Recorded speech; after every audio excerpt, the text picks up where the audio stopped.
1106조 한 절씩 나누어서 교독하도록 하겠습니다. 한 절씩 나누어 교독합니다. 제가 먼저 33장 1절 하겠습니다. 예레미야가 아직 시위대 뜰에 갇혀 있을 때 여호와의 말씀이 그에게 두 번째로 임하니라. 이르시되 이를 행하시는 여호와, 그것을 만들며 성취하시는 여호와, 그의 이름을 여호와라 하는 자가 이같이 이르시도다. 너는 내게 부르짖으라. 내가 내게 응답하겠고 내가 알지 못하는 크고 은밀한 일을 내게 보이리라. 이스라엘의 하나님 여호와께서 말씀하시니라. 우리가 이 성에게 강과 영한 언어로서 갈대아의 전투와 칼을 향하여 싸우려 하였으나 내가 나의 노여움과 분함으로 그들을 죽이고 그들의 시체로 이 성을 채우게 하였나니 이는 그들의 모든 악행으로 말미암아 나의 얼굴을 가리어 이 성을 돌아보지 아니하였음이라.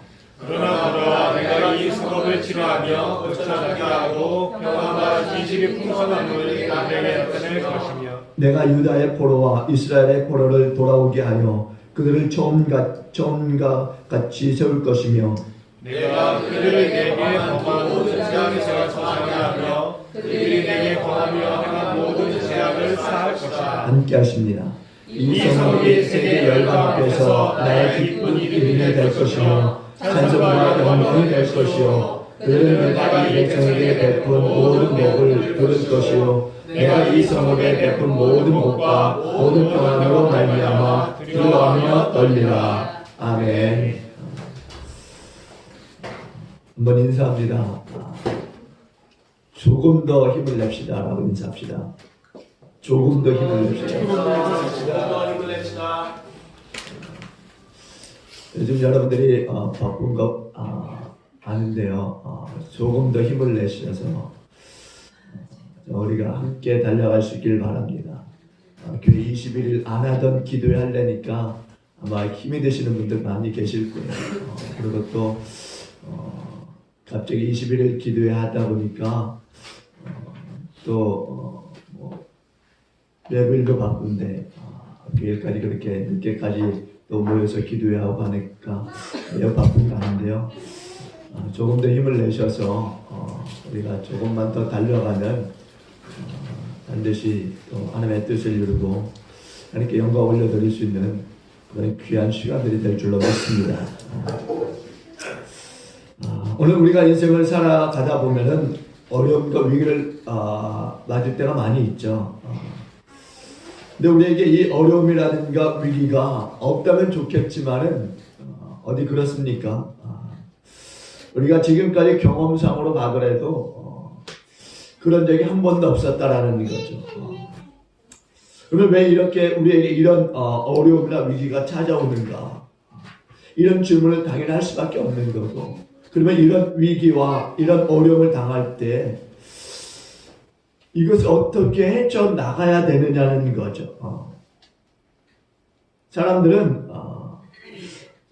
정말 이 어려움과 이 위기가 우리의 삶에 닥쳐올 때마다 뭔가 좀 시원하게 이것을 풀어나가면 좋겠는데 그렇지 못하다라는 거예요. 그래서 늘상 이 어려움과 위기 앞에서 다시 한번 고민하고 또 그 어려움과 위기 앞에서 다시 한번 주저앉게 되는 거죠. 근데 우리가 성경을 보게 되면은 이런 어려움과 위기에 대한 이 분명한 해답을 우리에게 가르쳐주고 있습니다. 그것은 다름 아닌 인간의 타락 때문이라는 거죠. 당초 하나님께서 인간을 좋은 세상에서 행복하게 살도록 창조하셨어요. 그런데 인간이 죄를 지음으로 말미암아서 이 세상에 어려움과 위기가 오게 되었다라는 거죠. 그래서 이 문제라고 하는 것은 예수님께서 이 세상에 오셔서 죄악을 심판하시고 또한 다시 세상을 새롭게 하셔야만 근본적으로 해결되어 줄 수 있다라는 겁니다. 그런데 여기서 우리는 한 가지 질문을 던질 수 있어요. 말씀드린 것처럼 이 위기와 이 어려움이라고 하는 것 우리에게 닥쳤을 때 어떻게 해야 되는가 하는 거죠. 어려움이나 위기가 와도 우리는 속수무책으로 늘상 당하게 되고 또 그저 시간이 지나기를 바랄 뿐이라는 겁니다. 그런데 오늘 본문을 우리가 자세히 보니까 그거에 대한 아주 분명한 대답을 전해주고 있어요. 3절 우리가 함께 다 같이 봅니다.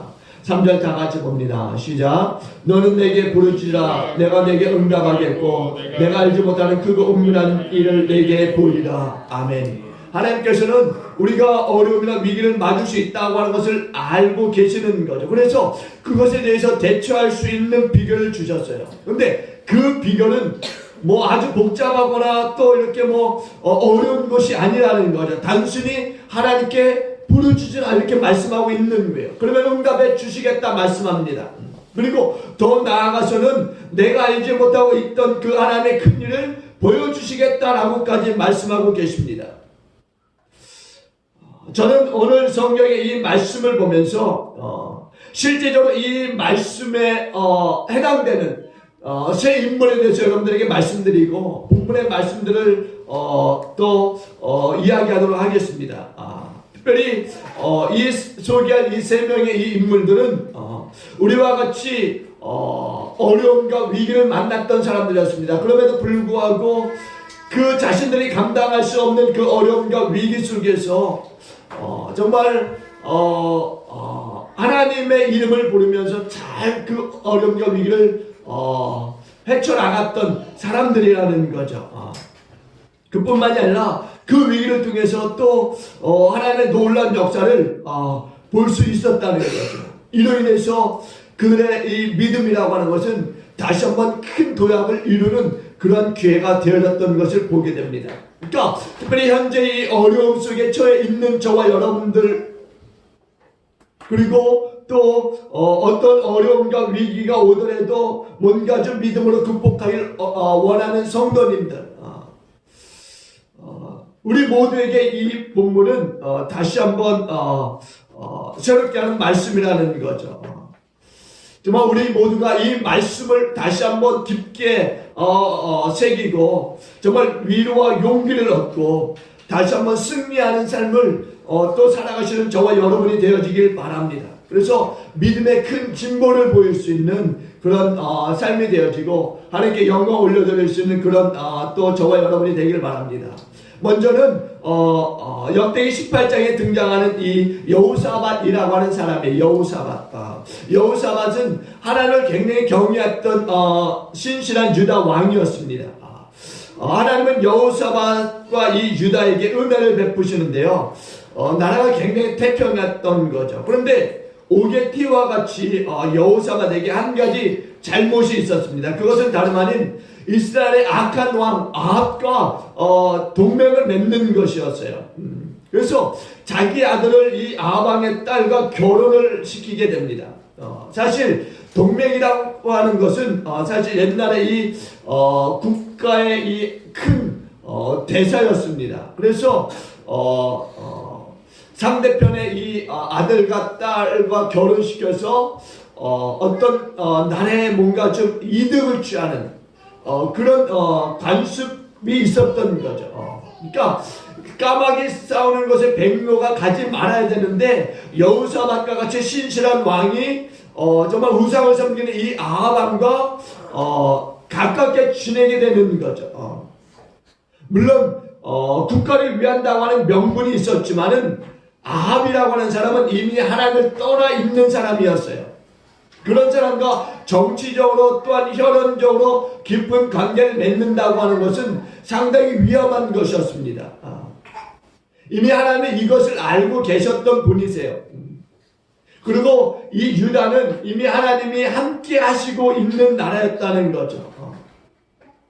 악한 사람과 친하게 지내다 보면은 사실 자연히 그 악에 물들게 되어 있는 거죠. 내가 아무리 지키려고 힘쓰고 애를 쓴다 할지라도 그것은 내 생각에 지나지 않는다는 거예요. 처음에는 물론 그렇게 할 수 있습니다만 시간이 지나게 되면 점점 오염되게 된다라는 거죠.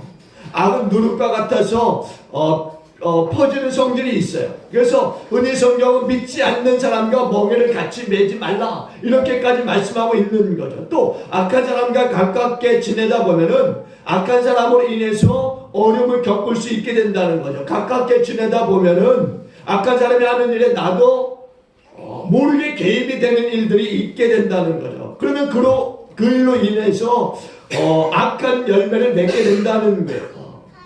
좋은 열매에는 관계가 없지만은 나쁜 열매일 때에는 문제가 발생하게 된다는 겁니다. 바로 여호사밧은요, 아합의 일에 개입을 함으로 말미암아서 목숨을 잃을 뻔한 그러한 그 위기를 만나게 되는 일이 있었어요.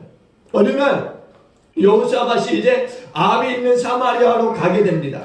이때 아합은 이제 여호사밧에게 서로 연합해서 이제 길르앗 라못이라고 하는 것을 아람으로부터 좀 되찾고자 그렇게 제안을 하게 돼요. 길르앗이라고 하는 것이 어떤 것이냐? 이스라엘의 동쪽에 위치한 아주 비옥한 땅입니다. 그런데 아람 나라가 무력으로 그 땅을 빼앗았어요. 길르앗을 잃은 이 아합은요, 늘상 그 땅을 그리워했습니다. 그래서 유다와 힘을 합쳐서 그 땅을 다시 되찾으려고 했던 거죠. 그래서 이스라엘과 군사적으로 동맹을 맺고 있던 이 여호사밧은 이제 그 제안을 이제 흔쾌히 수락하고 유다와 이스라엘은 이제 군사적으로 동맹을 맺고 이제 어떻게 합니까? 연합군을 조직하게 되는 거예요.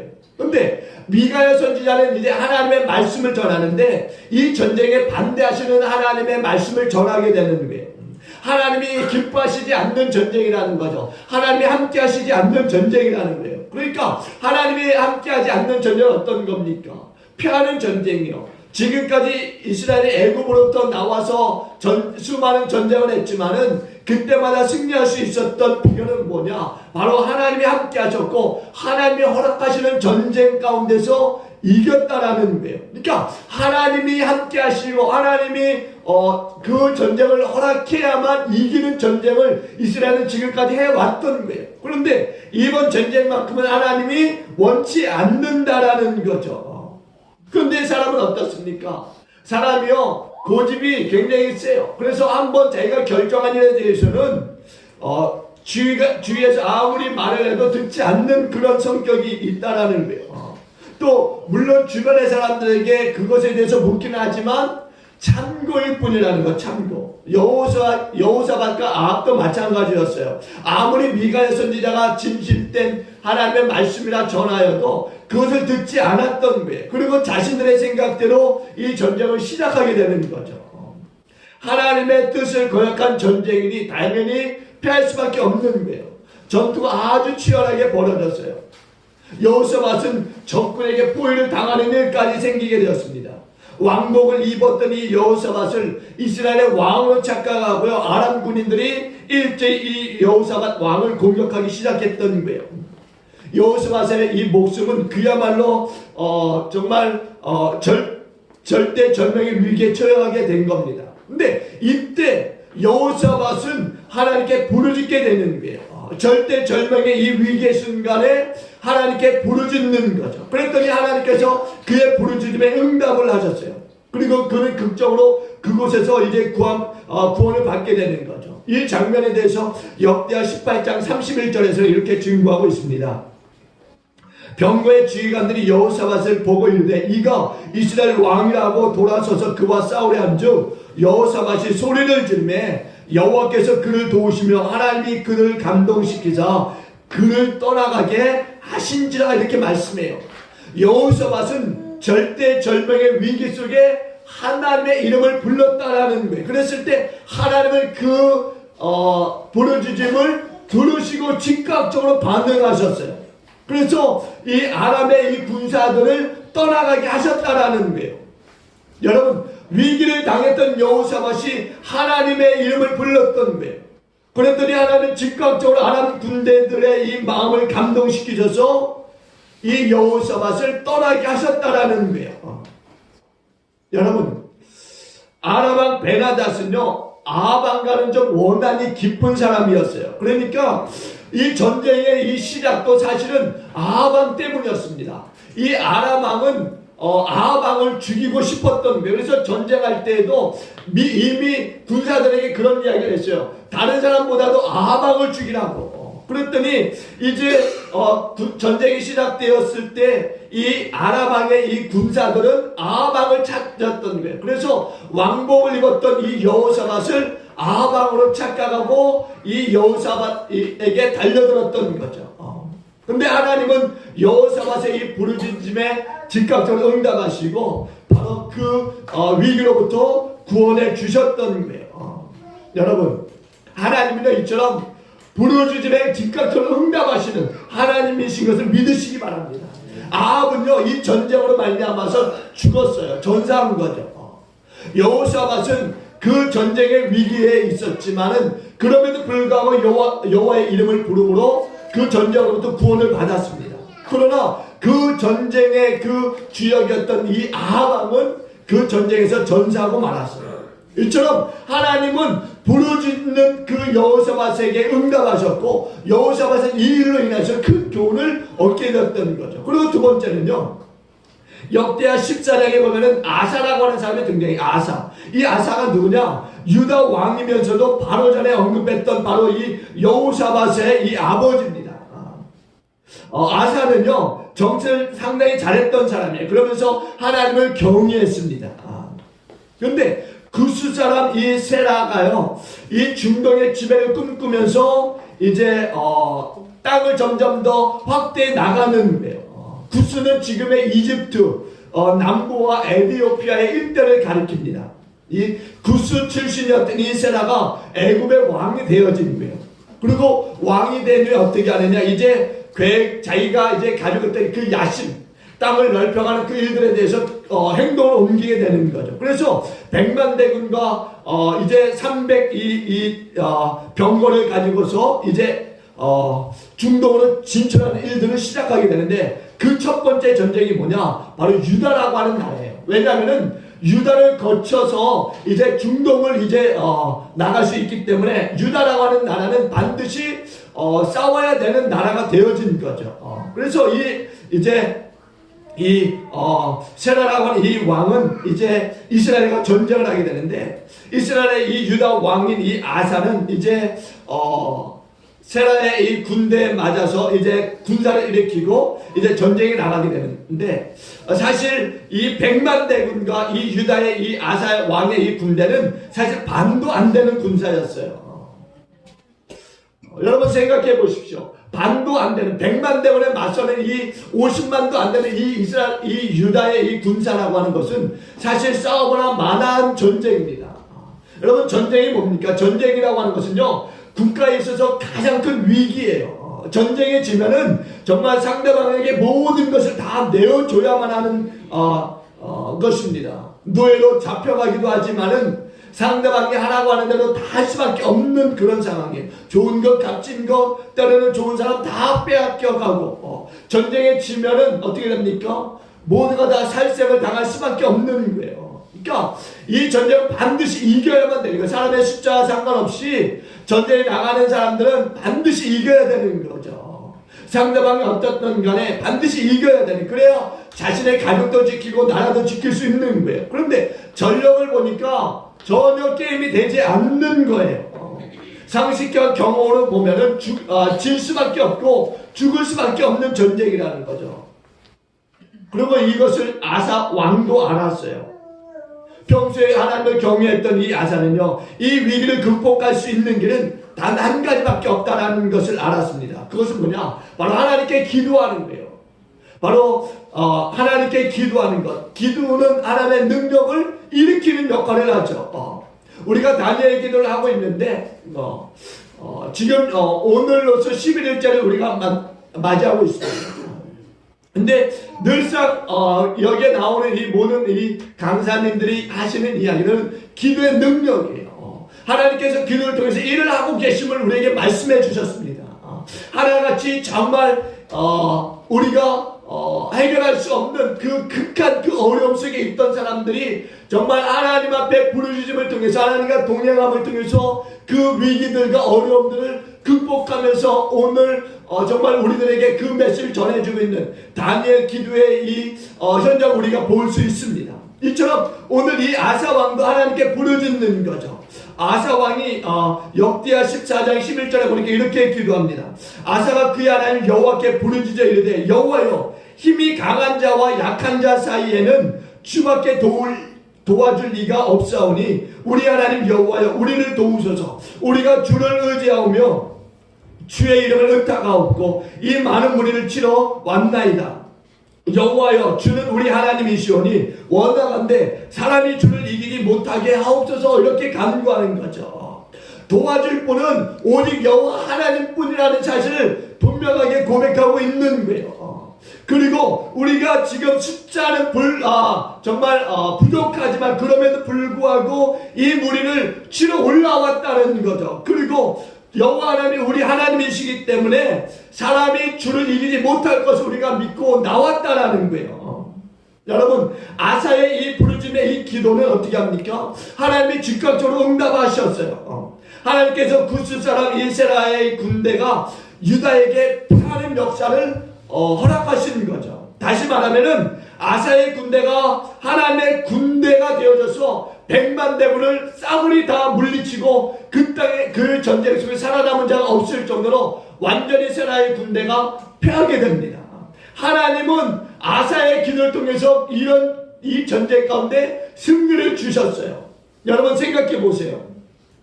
유다의 이 아사 왕과 그의 군대가 이 전쟁을 통해서 얻은 것이 무엇이 있을까? 바로 하나님이 그 전쟁의 주인이라는 사실을 그들은 깨달았을 거라는 거죠. 막강한 100만의 군대가 그들을 쳐들어왔지만은 정말 두렵고 떨리는 전쟁이지만 하나님께 부르짖는 아사 왕을 보면서 유다의 이 군사들은 하나님을 봤을 거라는 거죠. 전쟁에서 승리케 하시는 하나님을 봤을 거라는 거예요. 바로 유다의 구원은 바로 하나님께 있음을 바로 이 아사왕을 통해서 우리는 깨닫게 되는 거죠. 그리고 세 번째는 바로 삼손이라고 하는 사람이에요. 사사기에 등장하는 이 삼손이라고 하는 사람인데 사실 교회 다니는 사람 치고요, 이 삼손에 대해서 모르는 사람이 없을 거예요. 아주 이 삼손은 전설적인 인물입니다. 영웅이요, 또 힘센 사람이에요. 그의 힘은요 당대에 당연할 수 없을 정도로 정말 엄청난 힘을 자랑하는 사람이었어요. 블레셋 군인들이 삼손의 이 힘 앞에서 쩔쩔맸습니다. 어찌할 도리가 없었어요. 이 한 사람 삼손으로 말미암아서 블레셋은 이스라엘을 감히 넘보지 못하는 거죠. 근데 어느 날 이제 삼손이 블레셋과 전쟁을 하게 되는데 사실 삼손과 블레셋의 전쟁이에요. 그러니까 한 사람과 한 나라의 전쟁이 이루어지고 있는 상황입니다.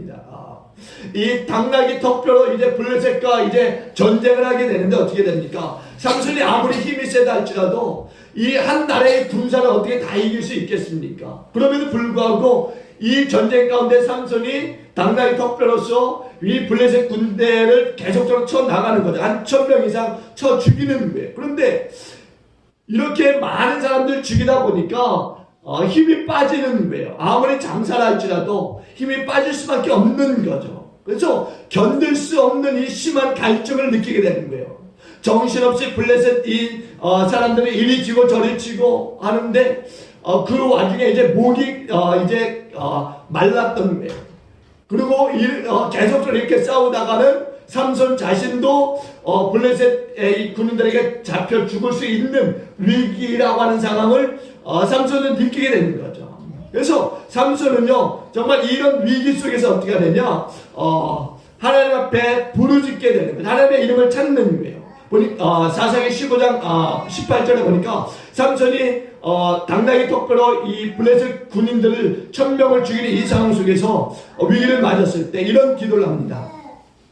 삼손이 심히 목이 말라 여호와께 부르짖어 이르되 주께서 종의 손을 통하여 이 큰 구원을 베푸셨사오나 내가 이제 목 말라 죽어서 할례받지 못한 자들의 손에 떨어지겠나이다.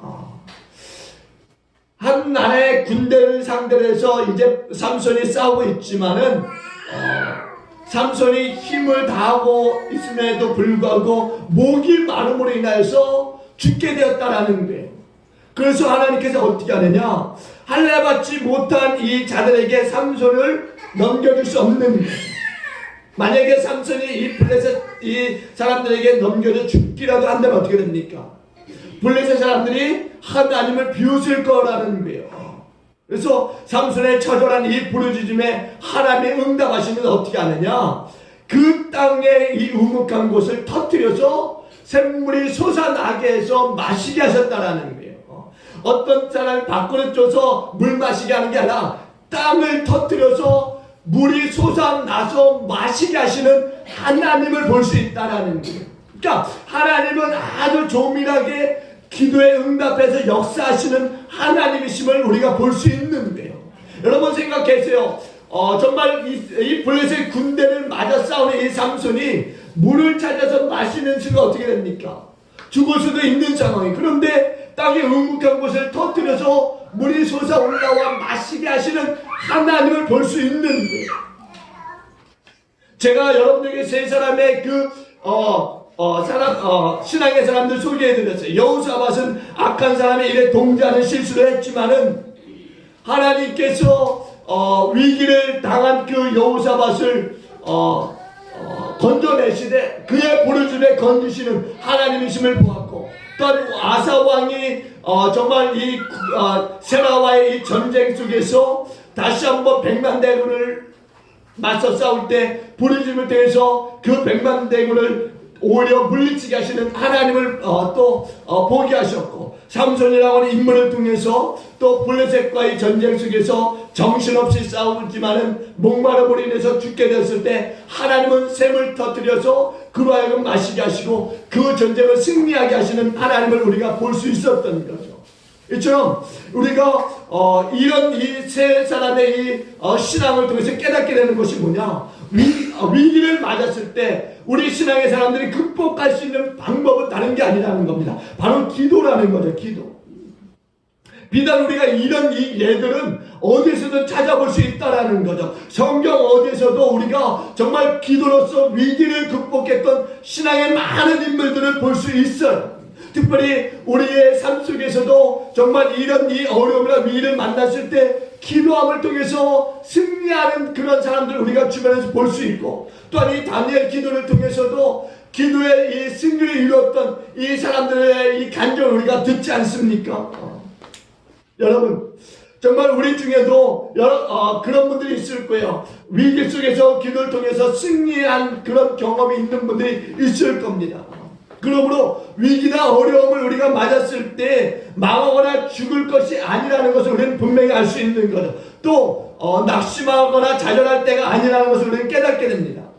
하나님을 모르는 불신자들이라면은 당연하겠죠. 그러나 오늘 우리에게는 그렇지 않은 것입니다. 우리에게는 바로 그때가 기도할 때이고, 또한 그때가 하나님의 이름을 부를 때인 줄로 믿습니다. 바로 그때가 응답받을 때라는 거예요. 여러분, 하나님은요, 그건 놀라운 일들을 분명히 하나님의 이름을 부르는 그 사람과 그 현장에 쏟아 부어주시는 하나님이신 것을 믿으시기 바랍니다. 오늘 본문에도 보시면은요, 그런 이 역사 현장을 우리가 볼 수 있는 거죠. 또 우리가 잘 아는 이 욥을 볼 때, 욥은 굉장한 위기를 만났어요. 사실 재산도 재산이지만 자식들이 다 죽는 그런 위기와 또 자신의 몸에 이 병이 들어서 정말 아내로부터 구박을 받고 정말 신앙의 사람으로서는 감당할 수 없는 엄청난 그 위기에 빠졌을 때 하나님 앞에 고백하는 거죠. 모든 것이 다 하나님께로부터 왔다라는, 그리고 하나님만 영광을 받으셔야 된다라고 그는 그 위기 속에서 그렇게 기도합니다. 그리고 하나님은 그런 욥에게 은혜를 베푸시고 그 위기로부터 건져주시는 하나님이심을 보게 됩니다. 그리고 욥이 이렇게 고백해요. 23장 10절에 보니까 그러나 내가 가는 길을 그가 아시나니 그가 나를 단련하신 후에는 내가 순금같이 되어 나오리라. 하나님은요, 어려움이나 위기라고 하는 이 시간을 통해서 우리를 단련하신다라는 거죠. 내가 이런 어려움을 통해서, 이런 위기를 통해서 순금같이 되어 나오게 하시는 하나님이신 것을 여러분 믿으시기 바랍니다. 혹시나 저와 여러분의 삶 속에서 이런 어려움을 만났고 또 앞으로 만날지라도 분명히 오늘 마음을 놓지 마시고 정말 하나님의 이름을 불러서 정말 다시 한번 승리하는 하나님의 살아계심을 경험하는 그런 역사가 있기를 주의 이름으로 축원을 드립니다. 우리 믿음을 자랑할 수 있는 하나님의 영광을 드러낼 수 있는 기회로 삼으실 수 있길 바랍니다. 오늘 본문 1절을 보세요. 이렇게 말하지 않습니까? 예레미야가 아직 시위대들에 갇혀 있을 때 여호와의 말씀이 그에게 두 번째로 임하니라 이르시되, 여러분 보세요. 예레미야가 아직 시위대들에 갇혀 있어요. 풀어난 게 아닙니다. 아직 시위대들에 갇혀 있는 상태예요. 그런데 하나님께서 이렇게 말씀하세요. 내게 부르짖으라. 아직 예레미야가 시위대들에 갇혀 있다는 것은요, 감금되어 있는 상태를 말합니다. 예레미야는요, 감금되어 있는 상태예요. 그런데 예레미야는 임박한 유다의 이 위기에 대해서 하나님의 말씀을 전한 거죠. 회개하라, 하나님께 돌아오라. 그럼에도 불구하고 이 유다는요, 그 멸망의 소식을 듣기 싫어했습니다. 그래서 그 멸망의 소식을 전한 이 예레미야를 어디요? 감옥에 가둬둬 버린 거예요. 그래서 그 선포를 더 이상 하지 못하게 하고 있는 거죠. 그리고 예레미야는 그렇게 이 감옥에 갇혀서 지금 있는 상황이에요. 사실 지금 예레미야는 이 유다의 이 멸망을 선포하고 있는 겁니다. 위기에 처해 있음을 말하고 있는 거예요. 그런데 이런 위기 속에 있는 그들이 오히려 그 진실을 이야기하는 이 예레미야를 옥에 가두고 죽이려고까지 하고 있는 거예요. 그런 상황 속에서 하나님은 예레미야에게 이렇게 말씀하는 거예요. 내게 부르짖으면 내가 내게 응답하겠고 내가 지금까지 알지 못하는 큰 은혜를 내게 주겠다, 이렇게 말씀하고 있는 거예요. 지금 하나님의 일을 하다가 죽게 될지도 모르는 그 상황에 있는데도 불구하고 낙심하지 말라, 이렇게 말씀하고 있는 거죠. 아주 절망적인 속에 있을지라도 내가 내게 기도하면 내가 내게 응답해 주겠다, 힘을 내라, 이렇게 말씀하고 있는 거예요. 사실 이 말씀은요, 1차적으로 예레미야에게 하시는 말씀이기도 하지만 동시에 유다 백성들에게 하시고 있는 말씀이에요. 당시 유다라고 하는 이 나라는요, 바벨론의 3차 이 침공의 위기에 있었던 상황이에요. 예루살렘은 적에 의해서 완전히 포위되어져 있는 상황입니다. 성 안에 있는 이 백성들은요, 이제 거의 죽게 될 위기에 놓여져 있는 거예요. 근데 이 위기에서 벗어날 수 있는 길은 단 한 가지, 하나님의 이름을 부르라는 거예요. 하나님의 이름. 하나님의 이름을 부르면 하나님께서 이 위기에서 건져주신다라고 하는 말씀이에요. 그것을 예레미야의 입을 통해서 전하고 있는 겁니다. 그런데 그런 예레미야를 옥에 가둔 거예요. 사실 하나님은 예레미야를 통해서 분명히 말씀하고 있는 거예요. 이 전쟁의 위기에서 건져줄 수 있는 사람은 오직 여호와 하나님뿐이라는 거죠. 여호와 하나님. 예루살렘의 멸망을 건져줄 수 있는 것은 오직 여호와 하나님 한 분뿐이라는 거예요. 그럼에도 불구하고 이런 예레미야의 이 선포에 대해서 전혀 듣지 않는 거죠. 여러분 생각해 보세요. 하나님을 찾지도 않고 부르지도 않고 하나님을 떠난 유다의 이 백성들, 하나님은 이미 유다의 이 예루살렘의 이 멸망을 보고 계시고 있는 거예요. 그래서 근데 그들은 이런 하나님의 말씀, 예레미야를 통해서 전해지는 이 하나님의 말씀에 대해서 외면을 하고 결국 하나님을 떠났을 때 결과는 하나님의 말씀과 같이 그 땅은 황폐되어졌다라는 거죠. 유다의 백성들과 대부분의 관료들은요, 대부분이 다 살육을 당했어요. 극소수, 아주 극소수만 살아남아서 그것도 포로로 잡혀갔고, 그리고 약간 남아있는 사람들이 있었는데 그 사람들은 누구냐? 대부분이 병자들, 쓸모없는 그 사람들이 예루살렘 성에 남겨지게 되었다라는 거예요.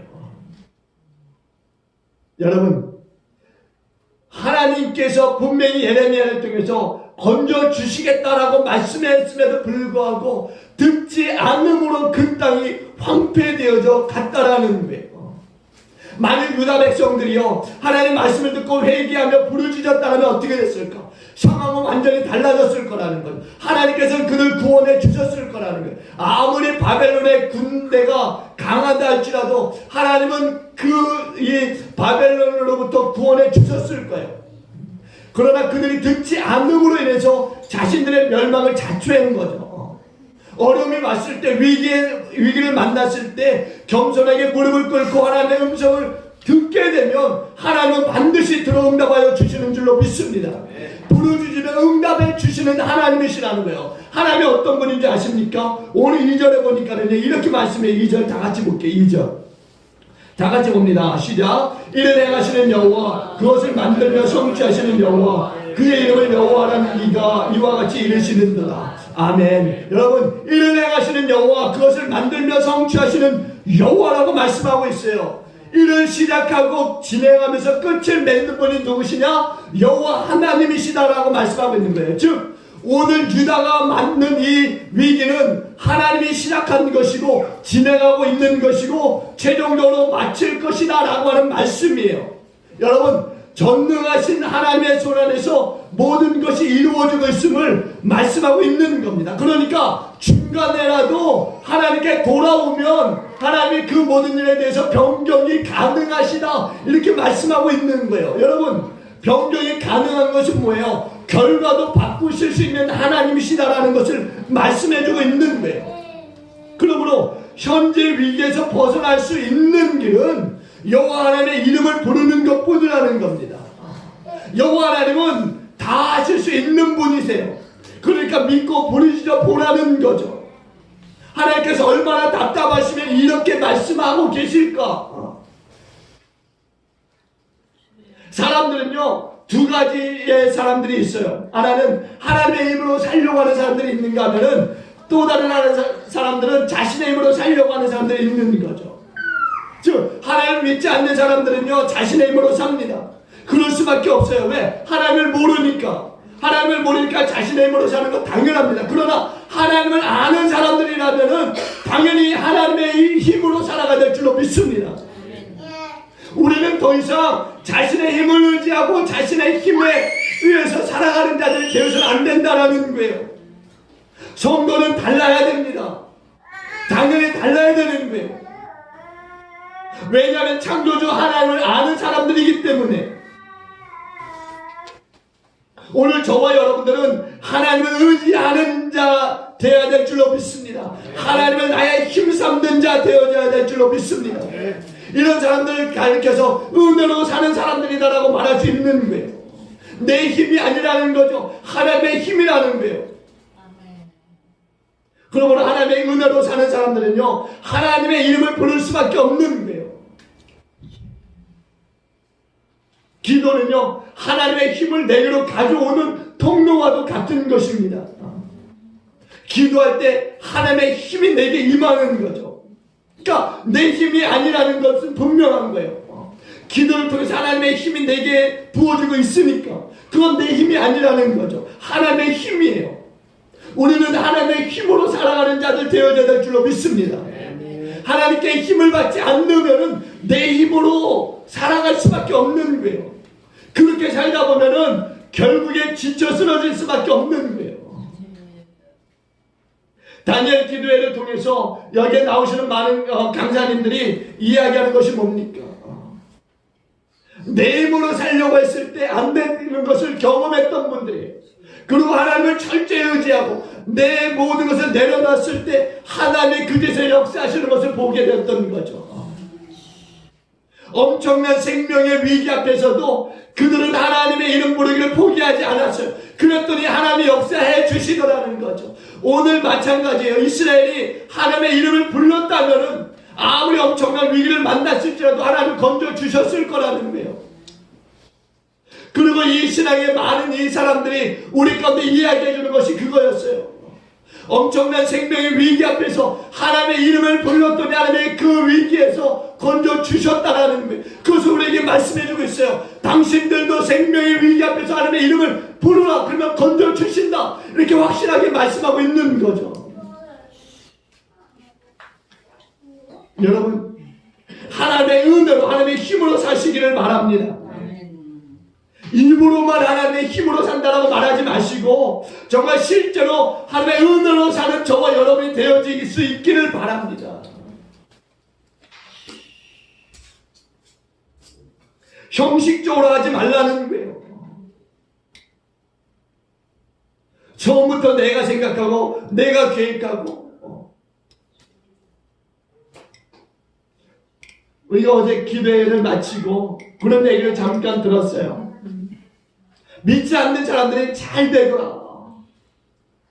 믿는 사람들이 좀 잘 돼야 되는데 믿지 않는 사람들이 잘 되더라.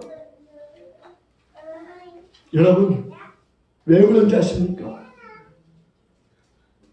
우리의 신앙에 형식적인 부분들이 여전히 남아있기 때문에 그런 거예요. 우리가 철저하게 하나님만 의지하고 정말 입으로만이 아니라 철저하게 분명한 고백으로 하나님을 찾는다면 하나님 분명히 역사하십니다. 분명히 오늘 말씀을 하세요. 이를 행하시는 여호와시라고, 그것을 만들며 성취하시는 여호와라고. 우리 하나님은 믿음의 사람들이 잘 되는 것을 원하시는 분이세요. 오죽하면 예레미야 선지자를 통해서 이스라엘에게 그런 말씀을 하셨을까? 오죽하면 옥에 갇혀있는 이 예레미야가 계속적으로 이스라엘 백성들에게, 유다 백성들에게 돌아오라고 말하고 있을까? 돌아오기만 하면은 하나님 건져주시겠다네, 결과를 완전히 바꿔주시겠다, 이렇게 말씀하고 있는 거예요.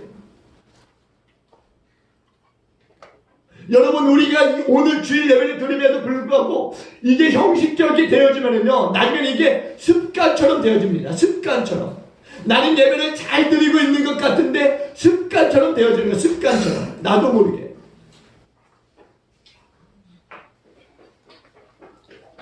어떤 분이 이런 이야기를 해요.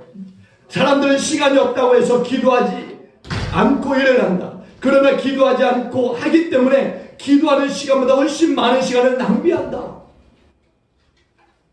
무슨 일을 하든지 기도로 시작할 수 있는 저와 여러분이 되길 바랍니다. 하나님의 지혜와 능력과 힘과 지식과 총명을 구하는 저와 여러분이 되길 바랍니다.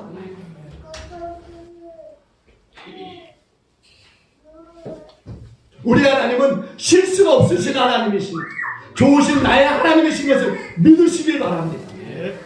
전혀 실수 없으신, 사소한 일에도 실수 않고 우리를 도우시고 인도하시는 하나님이십니다. 기도는요, 결코 헛된 일이 아니에요. 기도는 반드시 응답이 있습니다. 어떤 분이 기도의 응답이 속히 오지 않는다고 해서 하나님이 안 들어주시는 거야, 섣불리 말하지 마십시오. 응답이 없다라고 말씀하시는 분들에게 오늘 하나님 분명히 말씀하고 계세요. 이를 하시는 여호와시라고, 그것을 만들어 성취하시는 여호와시라고 분명히 말씀하고 계십니다. 다윗이 시편 86편에서 이렇게 말합니다. 나의 환난 날에 내가 주께 부르짖으리니 주께서 내게 응답하시리라. 다윗은요, 그의 생에 엄청난 위기들이 많이 있었어요. 그러나 그때마다 하나님의 이름을 불렀습니다. 그랬을 때 하나님은 그 위기 속에서 건져내 주셨고 벗어나게 해주셨어요.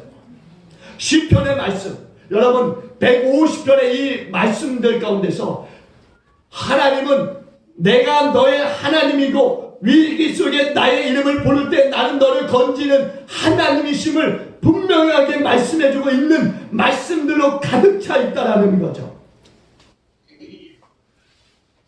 하나님이 이것을 우리에게 증거해 주시길 원하고 계신 거예요. 믿음을 가지고 하나님을 붙잡으라고 이렇게 말씀하고 있는 거예요.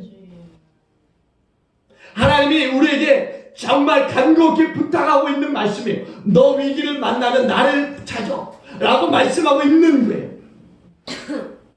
그러니까 여러분들이 하나님의 이름을 부르면 하나님 반드시 그 위기 속에서 건져주십니다. 우리 하나님은요, 태초로부터 그렇게 하셨어요. 아담과 하와가 죄를 짓고 위기를 당했을 때 그의 이름들을 부르시면서 짐승을 잡아 그들에게 가죽옷을 입혀주셨던 하나님이십니다.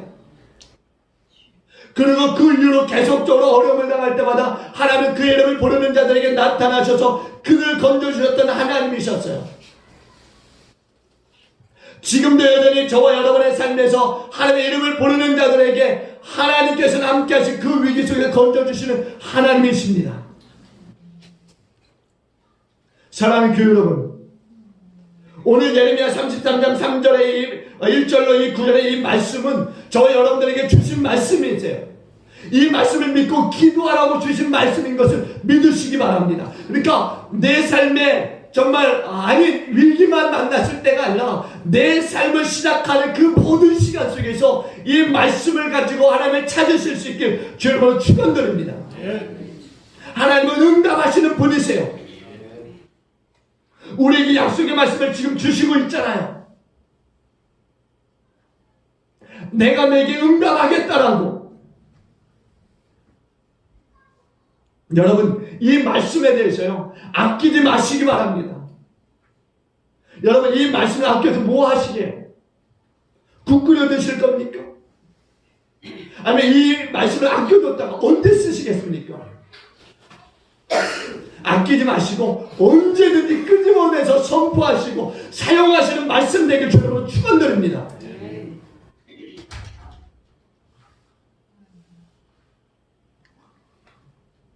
여러분, 이를 행하는 여호와, 그것을 만들며 성취하시는 여호와, 그 이름을 여호와라 하는 자가 이와 같이 이르시는도다. 너는 내게 부르지라. 내가 내게 응답하겠고 내가 알지 못하는 크고 은밀한 일을 내게 보이리라. 여호와의 이름을 부르는 자들에게 약속하신 분명한 말씀을 여러분 기억하시고 여호와의 이름을 부르짖음으로 그의 응답을 받고 여러분의 삶에 하나님의 은혜가 함께하는 그런 삶이 되어주시기를 주의 이름으로 간절히 축원을 드리겠습니다. 기도하십니다. 좋으신 하나님 감사합니다. 우리 오늘도 찾아와 주시고 만나 주시는 것을 감사합니다. 하나님의 영광을 받으셔야 되는 이 예배의 자리 가운데 오늘도 하나님의 이름을 부르며 우리의 연약함을 하나님 앞에 드립니다. 하나님 불쌍히 여겨주시고 하나님 이 연약함 속에서도 하나님의 이름을 부르는 자들을 기억하여 주시옵소서. 그들 외면치 마시고 하나님 함께 동행하여 주심으로 어떠한 어려움과 위기를 만날지라도 건져 주시옵소서.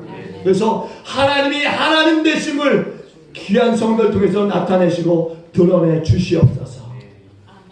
그렇게 일을 행하시고 행하시며 만들며 성취하시는 여호와를 찬양합니다. 감사드리며 이 모든 말씀 예수님 귀하신 이름으로 기도합나이다. 아멘.